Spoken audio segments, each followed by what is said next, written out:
Jared? No, I don't know that is yes, asshole at all. There are people that automatically hear this stuff. Are you a human spirit? It said no, which was an answer to a question. Something dead? It's saying something. Oh no, I just thought it was a general roar of disapproval. This is definitely becoming a matter of interpretation. To me, it just sounds like little bursts of noise. What is your name? What is your name? What is your name? It says this name almost 3 times. Matthew. If you stop once you've said it, and then if you stop listening for it too hard, then you can hear it. I don't know how I should distinguish between I'm really hearing it and it's really there, or I'm just imagining it. Well, you can imagine something very convincingly. Sure, you can imagine all kinds of stuff. That's also about being more suggestible as well, potentially, isn't it? That could just be that they're... Suggestive means it's not there, as far as I'm concerned. Yeah. Okay? Or that they're but more, when it is there, then what is it? Getting a DBT number 9. Lou certainly possesses an unshakable belief that these are the words of ghosts. But the time has come to question that belief, and I'm a little nervous since I'm not sure how Lou's going to take it. EVPs are static, I'm like, well then how the fuck does static talk? How does static say no? How does static say yes? How does static say the fucking person's name?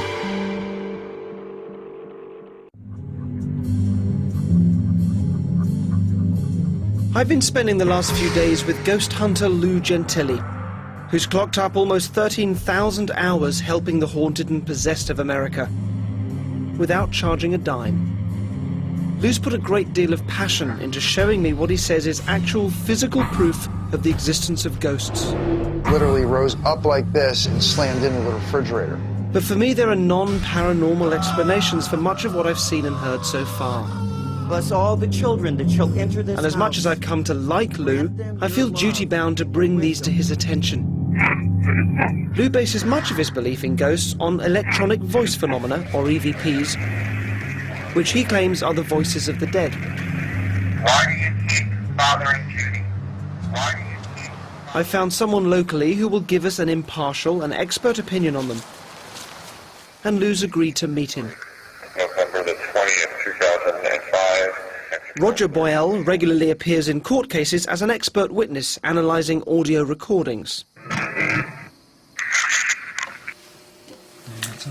Just love to hear from you what your thoughts are on this, if you can take us through your reaction to that as a forensic engineer. It sounds, to me, more like electronic interference that happened to be picked up by a highly sensitive recorder as a result of radio waves. And I believe you could interpret them as guttural sounds of the voice if you wanted to. I'll just read this out because it'll be too small for the camera to pick up. It does say on the back, this device must accept any interference received, including interference that may cause undesired operation. So there's a disclaimer on the back. Right. It's a legal way of getting out of a lot of things. Yes, that's because interference is a fact of life. It's a physical phenomenon. It does feel like something's responding because that kind of that growling sound. That's the recorder circuitry. You pointed out, Lou, that it's a voice-activated recording. It also has an automatic volume control. So if it's not hearing Lou's voice, it'll bring it up. Everything up to the same level. I would say I'm a nut, okay? And I won't argue with you on that point. Well, no. See, that's getting disrespectful now, and I've been nice so far, okay? But how do you explain me asking a question and getting a response to that specific question? I think what we're hearing is snatches of conversation that you're interpreting as might be Joe, somebody from a gravestone. It's not convincing to me that it's spiritual voices. EVPs are static. I'm like, well then how the fuck does static talk? How does static say no? How does static say yes? How does static say the fucking person's name? I'm into fucking reality. And if people want to think that the paranormal ain't a part of the reality, they're more than fucking happy to think about that.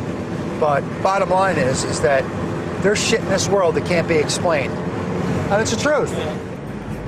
Put that in your pipe and smoke it. It's my final night in Philadelphia. Time for one last EVP session. and a chance to see if Lou's recorder is amplifying radio waves rather than recording the words of the dead. Beginning of EVP number 1 on October the 17th. Where are we at? October the 17th. Actually, we'll set this like this right now. Set the correct date. October 17th. 17th, 18th? Where are we? It's the 18th. Anyone know? It's the 18th. It's the 18th? It's the 18th. All right, let's start this over again so we don't look like ding dongs. Oh wait, no, it is the 17th. My bad. Is it? Yeah, but it's 2 o'clock in the morning now, so... This is now the the 18th. 18th. It's early in the morning of the 18th.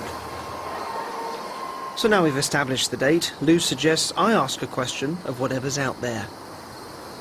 I think quickly to come up with a worthwhile question. Can I ask you, just so that we can really distinguish when you're speaking and when you're not speaking, to remain completely silent after this question? It's not an exact science, but if my question is greeted with silence on the recorder, I'd be more inclined to believe there's an entity that I'm communicating with.